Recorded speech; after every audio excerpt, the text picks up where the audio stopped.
khilaafkan ayaa salka ku haya muran dhuleed oo u dhaxeeya golayaasha deegaanka caasimadda Hargeysa iyo degmada Salaxley oo ka tirsan gobolka Maroodijeex taasoo labada dhinacba isku maandhaafsan yihiin cidda maamulaya dhulkaasi oo ku yaala deegaanka Toon oo dhinacan koonfureed kaga beegan magaalada Hargeysa gudoomiyaha golaha deegaanka degmada Salaxley Ismaaciil Yuusuf Xuseen Shiine oo shir jiraay ku qabtay magaalada Hargeysa ayaa sharaxay halka uu salka ku hayo murankani ilaa maxaan ku raadayay 2013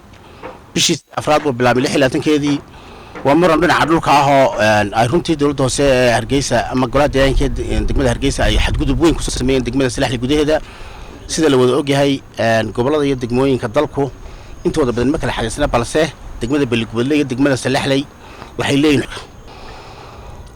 goobahanna ma aha goobo la gelin karayo mugdi ama intii dad gaar ah meel fadhiistaan ay qurquri karaan ma aha dadkii oo dhan way dhaqan yihiin goobihii la dhigay sanaaduqdana way cad yihiin wasiirka arrimaha gudaha hadduu doonayo inuu ogaado si dhib yar buu u soo waan kar lahaa geesta kale mas'uuliyiinta golaha deegaanka Hargeysa ayaa iyagu ilaa hadda aan ka hadlin khilaafkan iyadoo loo sheegay in shalay murankan uu dhaawac ka soo gaaray hal askari Khalid Xabsi